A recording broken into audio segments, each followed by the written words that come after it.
Buenos días. Ok, estamos en el fundamento de la fe y estamos viendo cómo la fe obra, trabaja en nosotros. Lo primero que aprendimos, que la fe va a trabajar en nuestra mente. Si es una fe genuina, tu mente no puede seguir siendo la misma. La fe también va a trabajar en las emociones. Si la fe es genuina, realmente nuestras emociones no pueden seguir siendo las mismas. Tiene que haber un cambio porque eso lo produce precisamente la fe en Dios. Nuestras emociones no tienen, ya no podemos seguir experimentando las mismas emociones que antes teníamos, no pueden seguir así. La fe, a través de la Escritura, va obrando en nosotros de tal manera que antes nos costaba trabajo perdonar a alguien, pero ahora perdonamos. A ver, voltea a verme. Ahora perdonamos. Y a algunos les cuesta trabajo, pero ahí es donde debe de aplicarse en el entendimiento de lo que aprendemos. Tenemos que aplicarlo para que esto suceda. Esto realmente es así. No se pueden experimentar las mismas emociones, ¿verdad? Como dice ahí Efesios 4:26, cuando dice, airaos, pero no pequéis, no se ponga el sol sobre vuestro enojo. Y algunos a lo mejor nomás se quedan en airaos. Ya ves, sí me puedo enojar. Sí, pero luego te olvidas de la frase que dice, airaos, pero no pequéis. Es decir, el asunto es que el enojo, porque no podemos evitar el enojo. ¿Cuántos saben que no podemos evitar el enojo? Hay cosas que causan un enojo. No lo podemos evitar, pero la Biblia nos está enseñando, si usted lee el contexto, está hablando de que ya somos nuevas personas, somos un nuevo hombre, guiado por la santidad y la justicia de Dios. Esto quiere decir que entonces la fe nos debe de ayudar para controlar nuestro enojo. Es decir, el enojo ya no nos puede gobernar o dominar de tal manera que seguimos teniendo emociones que causan o afectan la relación entre la familia, entre un esposo con su esposa o de un hijo con sus padres. Ya no. Por eso dice, airaos, pero no pequéis. Y luego dice, no se ponga el sol sobre ¿qué? Vuestro enojo. ¿Qué significa?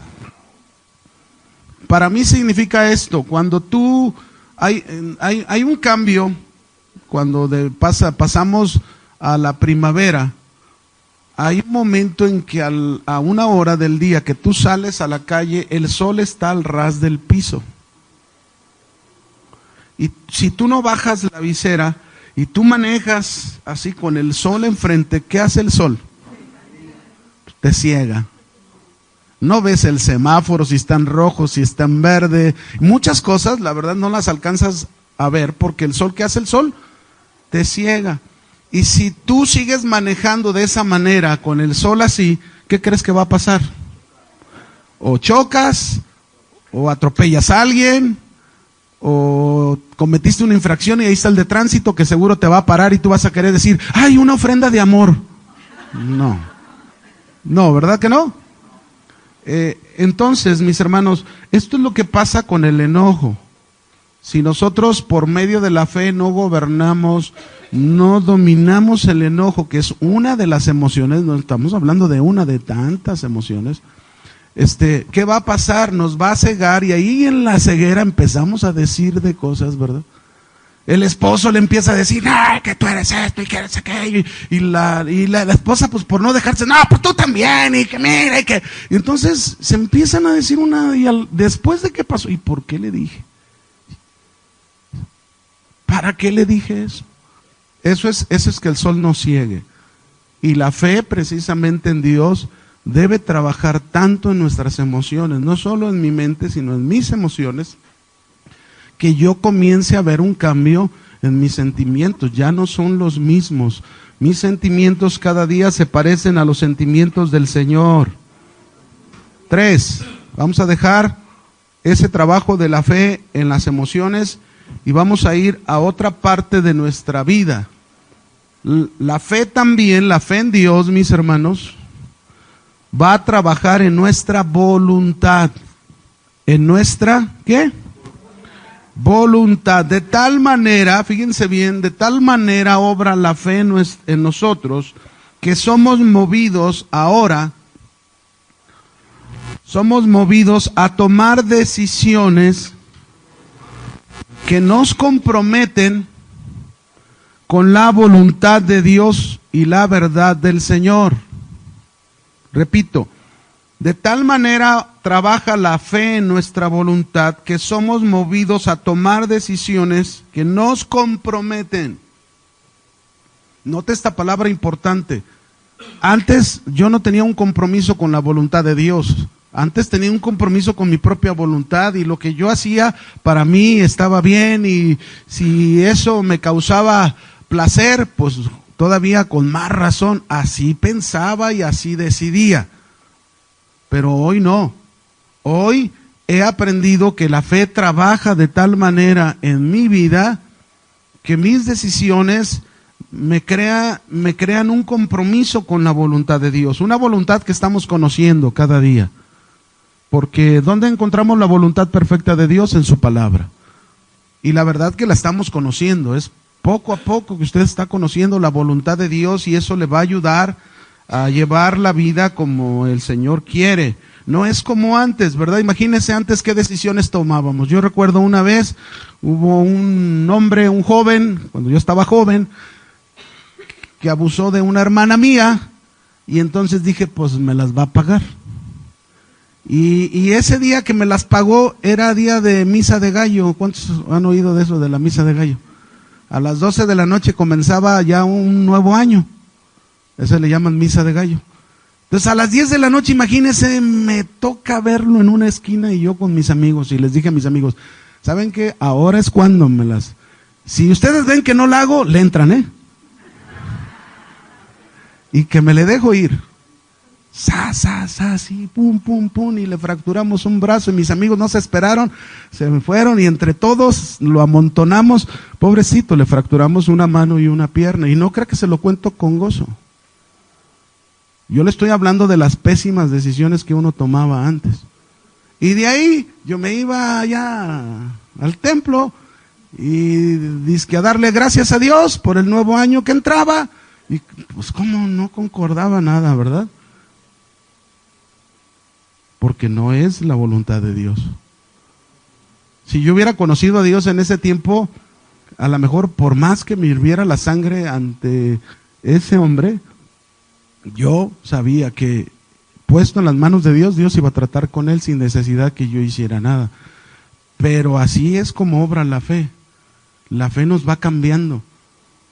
Ya no es, ay, voy a la iglesia y ¿qué tiene? O como aquella mujer que se sube al avión, y un día contó el pastor Chuy, ¿verdad? Que están en el avión, y como el presidente Obama vino a México, entonces cancelaron el vuelo, la salida, no lo cancelaron, sino que tuvieron que esperar arriba, a bordo del avión, ya como 1 hora y media. Y estaba una mujer al lado de ahí del pastor, y diciendo una de palabrotas, y esto y aquello, y bueno... Dice, no, todo el rato, 1 hora y media, yo ya oyendo y aguantando todo lo que estaba diciendo, ¿no? De repente dice, ya vino el tiempo de salida, y cuando va a volar el avión, empieza ella, hey, Señor, y gracias, y cuídanos, y guárdanos. Y dice, voltecho y dice, ¿y si de veras le hará caso con todo lo que se aventó diciendo? ¿Se fijan? O sea, no concuerda. La voluntad es cambiada, que no podemos actuar de esa manera, que sería una forma ilógica, ¿no? Que tú dices, ay, vine y aprendí de la fe, y me dijeron que mi voluntad, y luego salgo de aquí, y al primero que me las debe, no. Usted va a salir como debe de salir, ¿verdad? La persuasión efectiva de la fe, mis hermanos, nos va a llevar a una acción correcta. La persuasión efectiva de la fe nos va a llevar a una acción, ¿qué? Correcta, como debe de ser. ¿Por qué? Porque un movimiento que está fundado en la verdad de la palabra de Dios, un movimiento que está fundado en la verdad de la palabra de Dios, nos va a mostrar siempre que hay fe. Voy a ponerles otro ejemplo bíblico de cómo la voluntad cambia. En Hechos, capítulo 9, verso 1 al 6, esta es una historia de cuando se convirtió Pablo. Mire cómo está ahí bien claro. Saulo, Hechos 9, verso 1 al 6. Yo se los leo, ustedes anoten el texto para no irnos tan lentos, ¿sale? Saulo, respirando aún amenazas y muerte contra los discípulos del Señor, vino al sumo sacerdote y mire cuáles eran sus decisiones.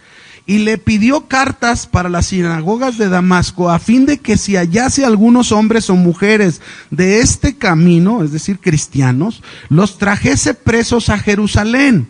Mas yendo por el camino, aconteció que al llegar cerca de Damasco, repentinamente le rodeó un resplandor de luz del cielo, y cayendo en tierra oyó una voz que le decía: Saulo, Saulo, ¿por qué me persigues? Y él dijo: ¿quién eres, Señor? Y él le dijo: yo soy Jesús a quien tú persigues, y dura cosa te es dar coces contra el aguijón. Él, temblando y temeroso, mire su respuesta, porque tuvo un encuentro con Jesús, le dijo: Señor, ¿qué quieres que yo, qué haga?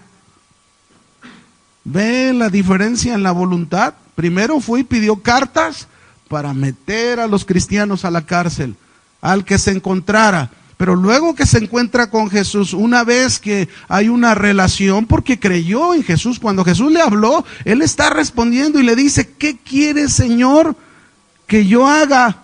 Y le dijo el Señor: levántate y entra en la ciudad y se te dirá lo que debes hacer. Y desde ahí el Pablito, perseguidor de la iglesia, se convirtió en un Pablito perseguido por los que... El Señor le dijo: ahora vas a saber lo que es padecer por causa de mi nombre. Y vaya que padeció Pablo, ¿eh? Nada que ver con lo que él hacía con los cristianos. Pero sin embargo su voluntad, ¿qué pasó? Tuvo un cambio. ¿Qué quieres que haga? Qué maravilloso es, mis hermanos, es ver cómo la fe en nuestro Señor nos trae un cambio en nuestra voluntad, de tal manera que nos disponemos para hacer lo que Dios quiere. Por ejemplo, voy a poner otro ejemplo. Muchos de los cristianos llegamos arrastrando problemas. Voy a hablar de uno, hay muchos, pero voy a hablar de uno: las tarjetas de crédito. Ahorita está bien fácil que te den una tarjeta. Y luego más si estás en un momento de apuro así, que dices: aleluya, el Señor me abrió la puerta, gloria a Dios. Y entonces agarras esa tarjeta y te metes en una de conflictos, porque la usas y dispones, pero luego no la puedes pagar.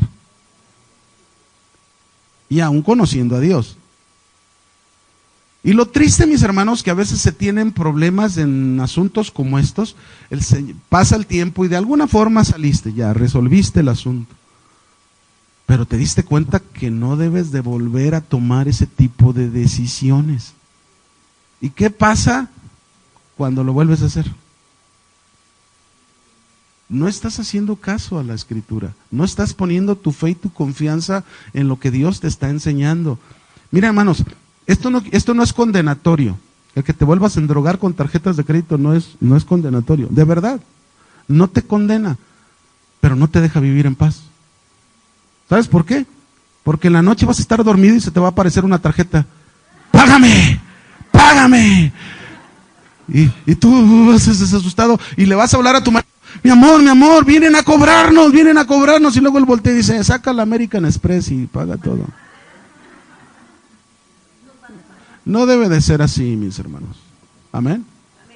Tenemos que aprender. Son áreas que tenemos que trabajar, áreas que tenemos que corregir. Yo aprendí una lección cuando yo he compartido, cuando yo pasé el problema de mis ojos. Yo tenía un buen trabajo, ganaba bien, me iba bien, pero se me hizo fácil meterme en préstamos personales, tarjetas de crédito, y nunca me imaginé que me iba a pasar lo de mis ojos, nunca. Y cuando vino el problema, híjole, hermanos, no se imaginan, fue una lección de parte de Dios para mi vida tremenda, muy tremenda, porque no tenía con qué pagar todo aquello. Dios me dio la oportunidad de salir adelante, sin embargo, hubo una lección para que no la repita. Amén. Bueno, ok. Su fe debe de servir en eso. ¿Está bien? Para tomar decisiones correctas. Usted y yo, mi hermano, tenemos que crecer. Esta es la labor de los fundamentos, llevarnos al crecimiento, darnos la oportunidad de poder crecer en nuestra vida cristiana. Acuérdense, la fe afecta la mente, la fe afecta las emociones, la fe afecta nuestra voluntad. Amén. Y por eso tenemos que crecer. Hay una historia en la Biblia, no lo busques, si quieres anotar el texto nada más para que lo tengas como una referencia. En Génesis 28, verso 10 al 13. Y quiero usar esto porque esto es el mejor ejemplo que podemos tener para entender que la vida cristiana es de crecimiento. En esta historia de Génesis 28, verso 10 al 13, Jacob, que iba huyendo de su hermano que lo quería matar, Esaú, en la montaña, él se queda solo, duerme y tiene un sueño. Y en el sueño que Dios le permite tener, él tiene una visión donde ve una escalera que toca la tierra y llega hasta el cielo. ¿Y a quién representaba esta escalera? ¿A quién creen que tipificaba esta escalera? Que ya en el sueño Dios se lo estaba mostrando a Jacob. ¿A quién creen? ¿Quién es el único que une la tierra con el cielo? Cristo. El único. Nadie más puede unir la tierra con el cielo. Solo Cristo puede unir la tierra con el cielo. Pero se la mostró como una escalera. ¿Y las escaleras qué tienen las escaleras? Peldaños, ¿verdad? Escalones. Así es como nosotros en Cristo, mis hermanos, tenemos que crecer. Para eso es la escalera. Ir subiendo peldaño a peldaño. ¿Para qué? Para dejar de estar nosotros viviendo conforme a la tierra e ir viviendo conforme al cielo. O sea, la vida celestial que Cristo vino a traernos. El cristiano tiene que crecer, la fe le tiene que llevar a un crecimiento. Y nada más algunos puntos en los que usted y yo deberíamos crecer, como lo dice también un texto de la Biblia en Lucas 2:52. Lucas 2:52, cuando está hablándonos de la vida de Jesús en su infancia, y dice, y Jesús crecía en sabiduría, en estatura y en gracia para con Dios y para con los hombres. Esta frase o esta expresión de la Escritura, Jesús crecía en sabiduría, en estatura y en gracia para con Dios y para con los hombres, es un texto aplicado o que se puede aplicar a la vida cristiana. Porque Jesús ha nacido en el corazón de cada uno de nosotros, ¿sí o no?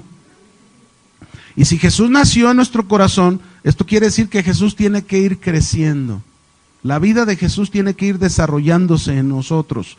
Y usted y yo tenemos que crecer entonces en la misma manera como Jesús. ¿En qué debemos de crecer? En primer lugar, debemos crecer en sabiduría.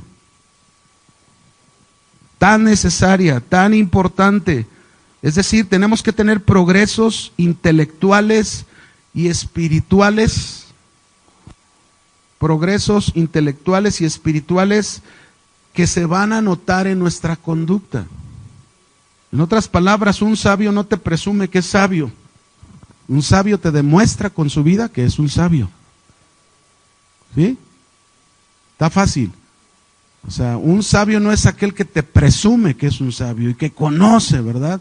Que tiene sabiduría. No, no, no. Un sabio es aquel que te demuestra en su forma de vivir que realmente tiene la sabiduría de Dios. Ese es el verdadero sabio, y así es como debemos de ser usted y yo. En nuestra vida se tiene que notar la sabiduría de Dios cada día, cómo usted trata sus asuntos, cómo usted enfrenta sus problemas. Es como yo, eso que les platico, ¿verdad? Cuando me vi envuelto en esa problemática y Dios trató conmigo, yo tuve que aprender de la sabiduría de Dios cómo resolver mis problemas, cómo sacar adelante mis problemas y no volverme a meter en ellos. Para eso es la sabiduría de Dios. La sabiduría de Dios es si tú tuviste una clase de problemas de una manera, con ella tú vas a ser capaz de decir, bueno, este problema lo tuve por esto, pero ya no me voy a enfocar a hacer lo mismo para no tenerlo, sino lo voy a evitar conduciéndome de esta otra manera. ¿Me explico? Eso hace la sabiduría de Dios. Pero no solamente dice que crecía Jesús en sabiduría, sino en estatura. Y la estatura, que habla del crecimiento, desarrollo físico de Jesús, también nos habla de crecer en madurez. La estatura tiene que ver con la madurez. Madurez en todas las áreas de la vida. Cada uno de nosotros, los que estamos aquí en la clase, unos son casados y tienen familia, tienen hijos. Otros son solteros y están esperando el momento de decir, antes que venga el Señor Jesús, me quiero casar, ¿verdad? Y están ahí pensando y orando y pidiendo a Dios. Y qué bueno, usted pídale a Dios lo que hay en su corazón, pero siempre acuérdese que lo más importante es hacer la voluntad de Dios. Pero en fin, cada uno somos diferentes. Cada uno tenemos diferentes actividades, diferentes cosas que hacer. En ese ambiente en el que usted y yo nos desenvolvemos, tenemos que aprender a ser maduros. Por ejemplo, los que tienen hijos, a lo mejor tienen problemas con los hijos.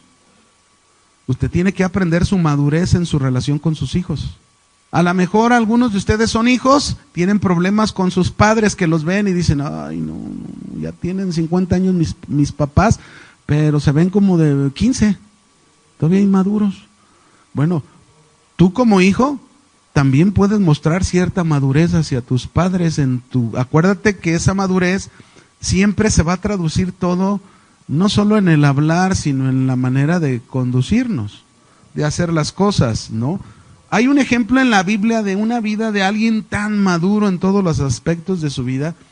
Yo no sé si usted la ha estudiado, la vida de José el Soñador. ¿Cuántos han leído la vida de José el Soñador? La vida de José el Soñador nos muestra toda una vida de madurez muy semejante a la vida de Jesús. No igual, pero semejante, en muchos aspectos semejante. Porque vemos a un José, que por ejemplo, sus hermanos lo aborrecían, sus hermanos no lo podían, no checaba con sus vidas, querían deshacerse de él a como diera lugar, y llegó el momento en que incluso lo quisieron matar. Sin embargo, a pesar de eso, José nunca permitió amargarse su corazón. Y nosotros somos muy propensos a que si alguien nos hace algo, ¿qué pasa con el corazón? Lo dejamos que se amargue. Y aprenda de la vida de José, de esa madurez. Vemos a un José que a pesar de las circunstancias que estaba pasando, lo vendieron como un esclavo, lo alejaron de su padre que tanto amaba. José amaba a su padre, que era Jacob precisamente. Lo alejaron de él. Y a pesar de todas las cosas, José muestra un hombre confiado en Dios. Así nosotros debemos mostrar esa madurez de ser personas que confiamos. ¿En quién confiamos? En Dios. Nuestra confianza no debe de estar en un hombre o en una mujer o en un negocio que está próspero y te está yendo bien. No. Tu confianza siempre debe de estar puesta en Dios. Vemos a un José no solamente confiado en Dios, sino dispuesto a padecer necesidad, no importando si obraron mal contra él. Él estuvo dispuesto. En un momento lo vemos quejarse a José, y porque a mí, y porque yo, y porque esto. Yo sé que es doloroso, pero por ejemplo yo antier estuve ahí en la noche con mi hermano, cuidándolo, que ya está mejor, gracias a Dios, va recuperándose. Y estaba ahí en la noche, pero usted sabe que en el Seguro Social pues hay muchas camas. Y estaba una señora muy mal así en la esquina y falleció a media madrugada. Entonces, al morir la señora, llegó la familia y no, hombre, aquello era un gritadero y llegó el señor y hasta el señor diciendo, todos los que llegan aquí al Seguro Social se mueren. Y mi hermano estaba con los ojos, porque ya está despierto, estaba oyendo y con los ojos pelones, y yo le dije, no oigas eso, tú eres hijo de Dios, y si eres hijo de Dios, Él tiene cuidado de tu vida, Él es el que va a decidir, tú tranquilo. Y yo nervioso le dije pero la verdad es que la gente estaba y uno pensando y diciendo, híjole, qué tremendo es cuando no se tiene al Señor, porque quizás esos llantos, muchos de ellos podrían ser que había situaciones con aquella señora y nunca arreglaron las cosas. A veces es muy triste, ¿verdad? Que lo que querías decirle a una persona nunca se lo dices y cuando ya no la tienes, se lo quieres decir. Y hasta gritos. Así que mis hermanos, vamos a aprender a madurar, ¿les parece? Y el cristiano en su madurez no puede obrar igual que como cuando no se conocía al Señor. Ahora, no solamente se debía de crecer en madurez, sino se debe de crecer en gracia para con Dios y para con los hombres. Esta gracia, cuando habla crecimiento en gracia para con Dios y para con los hombres, significa, mis hermanos, que todo crecimiento que tengamos es observado por Dios en nosotros. Pregunto, ¿ustedes creen que si Dios nos ve, somos sus hijos? ¿Cuántos son hijos de Dios? A ver, ¿hay alguno aquí que no sea hijo de Dios para orar por él ahorita, poner las manos y en el nombre de Jesús, ¿verdad? ¿Todos somos hijos de Dios? ¿Usted ya recibió a Cristo en su corazón? Ok, ahora fíjese bien, si usted es hijo de Dios, yo le pregunto, ¿ustedes saben que Dios les está observando en su desarrollo como sus hijos? Dios nos está viendo a cada uno de nosotros y está viendo, ahora póngase a pensar, si Él ve a alguno de nosotros y dice, híjole, la hermana Florentina, yo sé que aquí no hay Florentinas, y si hay, pues ya le atiné, ¿verdad? No, es adivinación.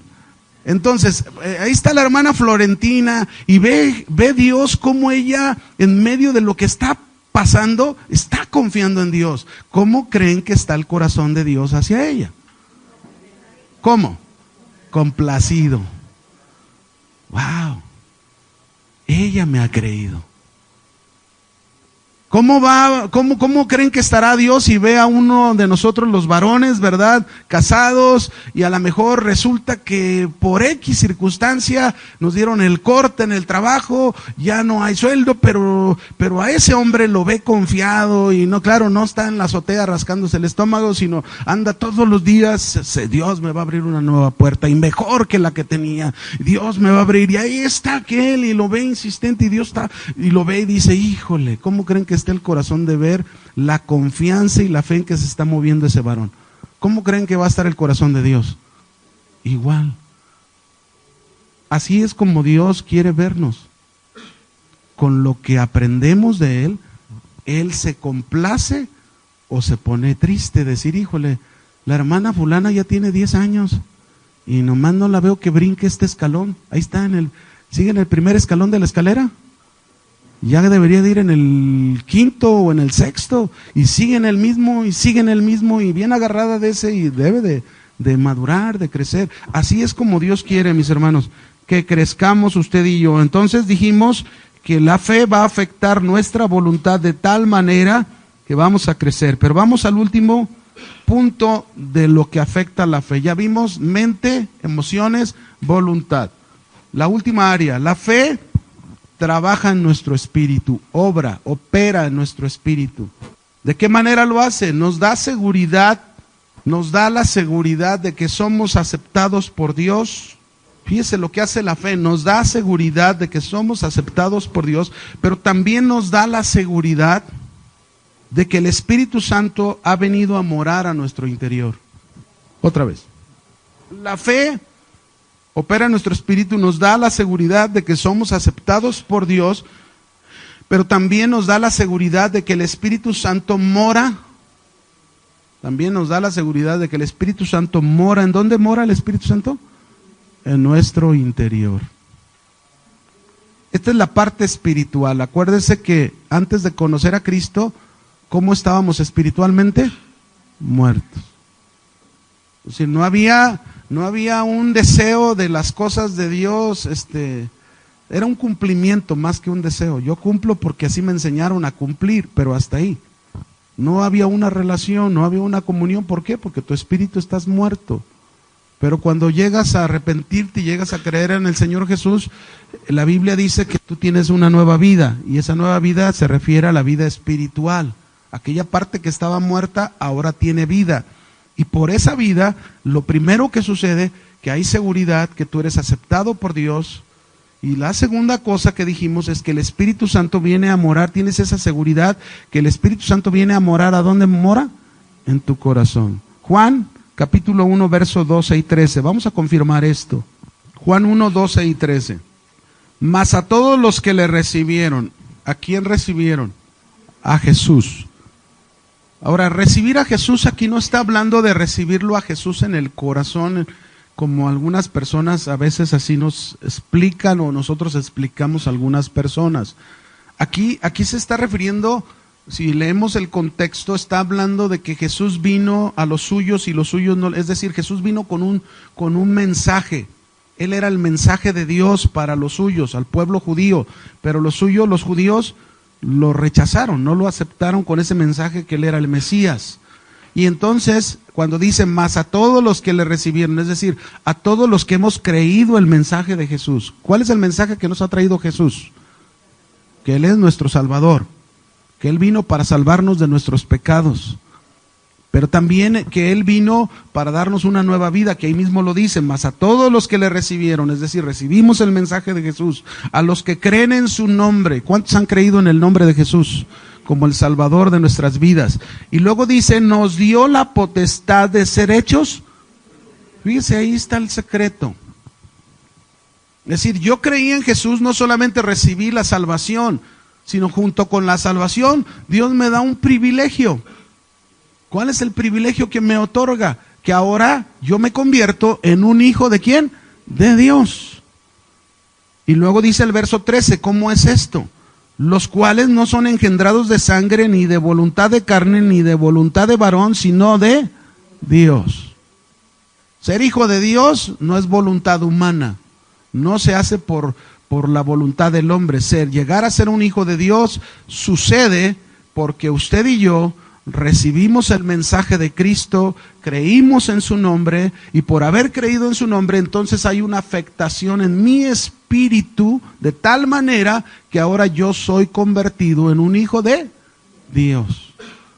Por eso hay confianza para acercarse a Dios, por eso hay seguridad de que me puedo acercar a Dios, por eso hay seguridad de que el Espíritu Santo ha venido a morar a mi corazón, porque es el Espíritu Santo el que hace la obra de la nueva vida. ¿Sí? Dice en Colosenses capítulo 2, versículo 13. Vamos a confirmar nada más esta nueva vida. Colosenses 2:13.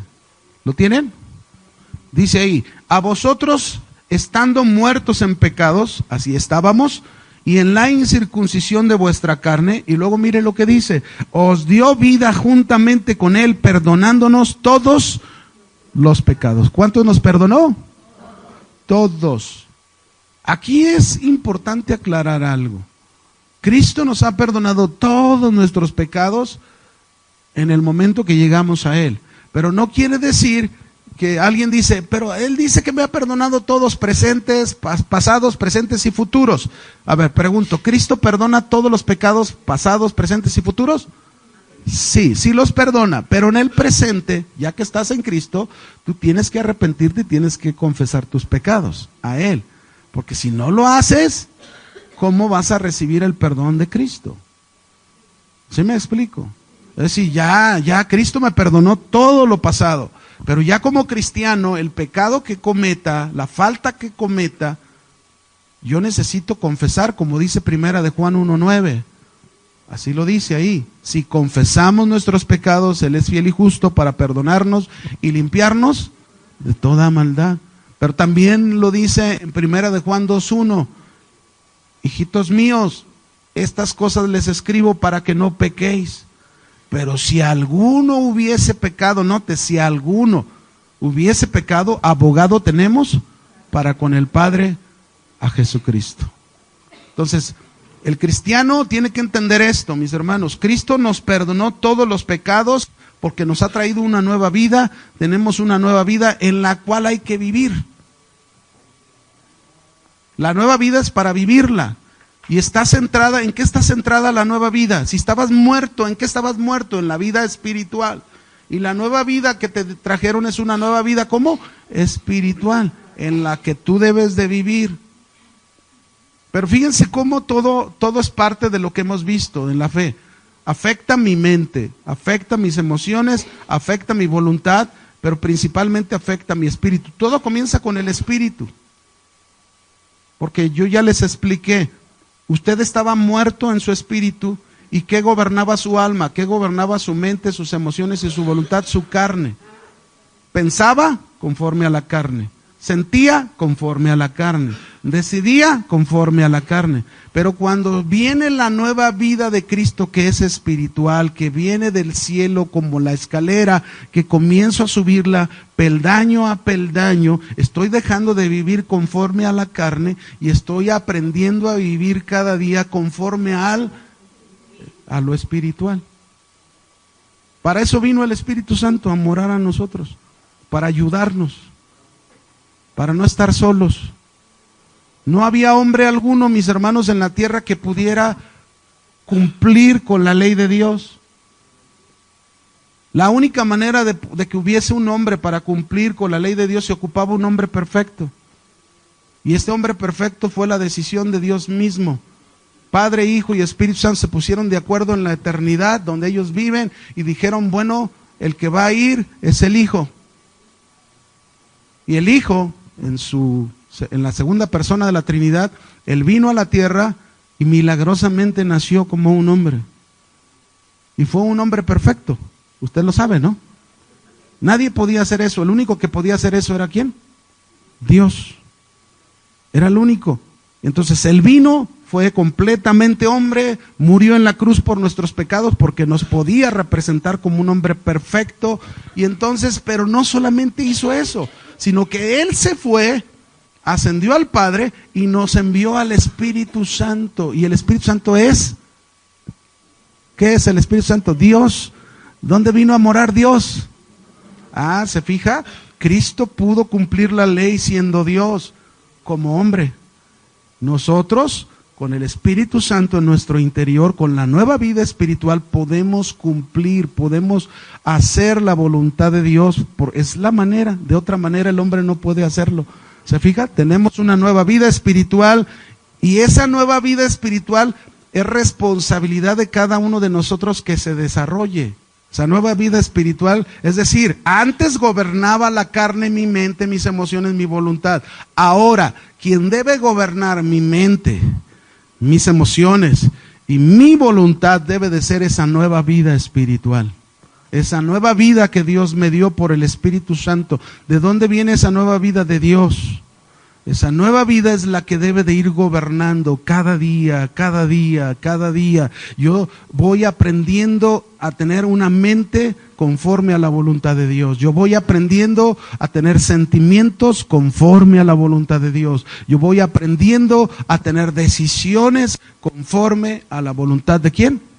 De Dios. Pero Dios es un caballeroso, ¿sabían? Nunca nos va a obligar.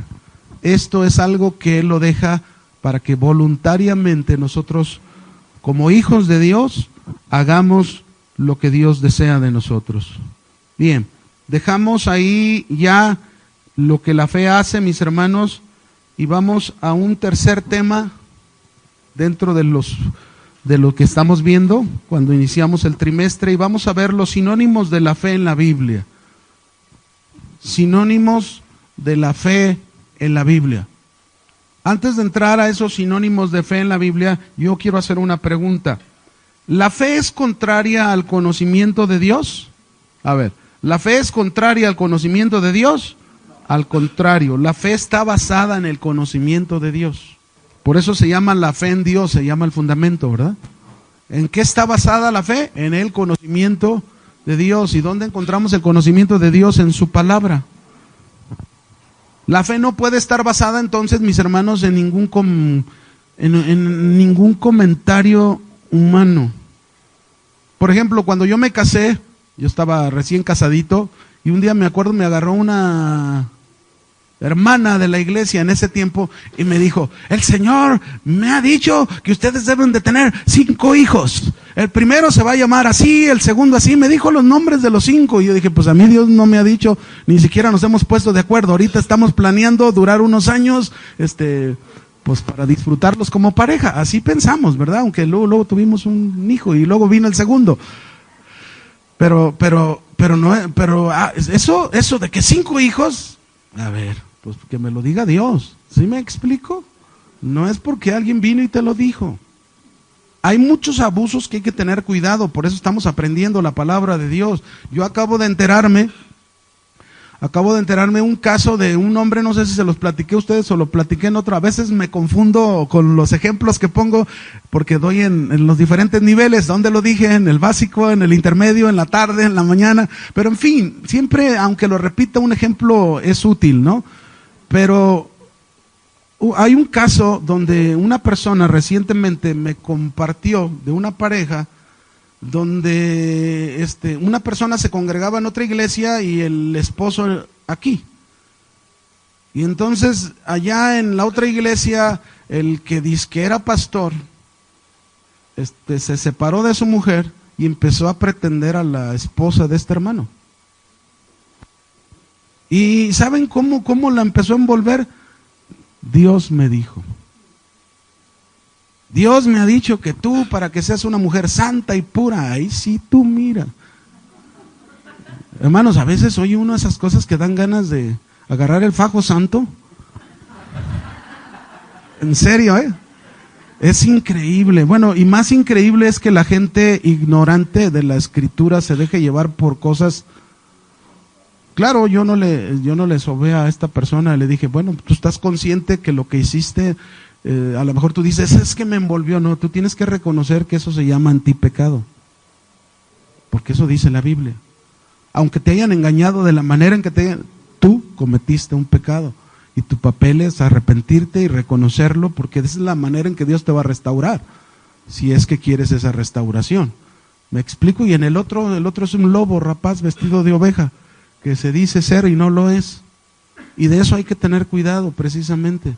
Usted, su fe no está basada en un hombre. Amén. ¿Lo entendió? Cualquiera de nosotros, incluso pastores de esta iglesia, no podemos decirle nada que esté fuera de la escritura. Si alguno de nosotros llegara a decirle algo fuera de la escritura, usted ponga la mano así y le hace, porque eso no dice la palabra de Dios. Me explico. Así tiene que ser. Esa es la verdad, en la que todos, yo sé que todos estamos en lo mismo, porque concordamos con lo mismo, ¿no? La fe no es contraria al conocimiento de Dios, al contrario, se basa en la palabra de Dios. Su sustento es la palabra de Dios, su alimento de la fe es la palabra de Dios. Así como cuando a alguien le falta sangre y le tienen que hacer transfusión de sangre y le ponen, por cierto, gracias a Dios, porque hubo por ahí una hermana que me dijo, ¿ocupa sangre su hermano? Yo dije, sí, hermana, pues yo voy a enviarle un pelotón. Y envió un pelotón para donar sangre del ejército. Yo no sé cómo conocían, pero fue el pelotón. Así, mis hermanos, de esa manera, la fe se debe alimentar de la palabra de Dios. Es como esa transfusión que da vida, ¿verdad? Si tú no alimentas tu fe con la palabra de Dios, va a haber momentos débiles. Todos tenemos momentos de debilidad en la fe. ¿Sí sabían? Y si no lo saben, ahora ya lo saben. Tú mismo te vas a dar cuenta. Vaya, hay momentos en tu caminar cristiano que muchas veces la fe se debilita. Por ejemplo, el profeta Elías, en el capítulo 18 de Primera de Reyes, lo ves bien fuerte en la fe, que confronta a los falsos profetas de Baal, los confronta y les dice, a ver, ustedes sí es cierto que su Dios es Baal, hagan su altar, clamen a su Dios, y si cae fuego del cielo y consume el altar, ese es el verdadero Dios. Y yo voy a hacer el altar, y si el altar que yo haga hace esto, este es el verdadero Dios. Y todo Elías lo hizo no porque él se le ocurrió, Dios le ordenó que lo hiciera de esa manera. Entonces ahí están los falsos profetas, ponen su altar, ponen su sacrificio, el animal, y empiezan a danzar alrededor, se cortan el pelo, se sajean el cuerpo, ¿verdad? Hacen un montón de cosas, y hay una parte que es irónica de Elías, porque comienza a burlarse de ellos. Dice, jaja, ¿dónde está su Dios? ¿Acaso se fue de vacaciones? ¿O se fue a descansar? ¿O está dormido y necesitan despertarlo? Y no pasó nada. Pero luego Elías mandó hasta mojar el altar y el agua llena ahí, y entonces clamó a Dios y cayó fuego del cielo y consumió el holocausto, para demostrar que el único Dios verdadero era el Dios de Elías. Eso fue en el 18. Pero luego en el 19 Resulta que en el 18 mataron a todos los falsos profetas, y en el 19 la esposa del rey Acab, que lo sabía, se enoja, porque ella fue la que los contrató a los falsos profetas, se enoja y dice: voy a matar a Elías. Así me hagan los dioses y mañana a estas horas no está muerto el profeta Elías. Entonces imagínense, llega la noticia a Elías: oye, que Jezabel te va a mandar matar después de lo que hizo. ¿Y saben qué hizo? Se debilitó en la fe. Ahí va con su criado, lo deja en un pueblo, lo deja solo y va hasta el desierto, y en un enebro se sienta y comienza a decirle a Dios: Dios, quítame la vida porque no soy mejor que mis padres. Débil en la fe. Ese es un gran profeta, Elías, y fue débil en la fe. Si tú dices: a mí nunca me va a pasar, bueno, yo mejor me prevengo, ¿no, hermano? Y si me debilito en la fe, ¿cuál va a ser mi alimento para que mi fe no se me vaya? ¿Cuál va a ser? Si se te acaba la gasolina en la fe, ve a la gasolinera de la palabra y llena el tanque. Amén.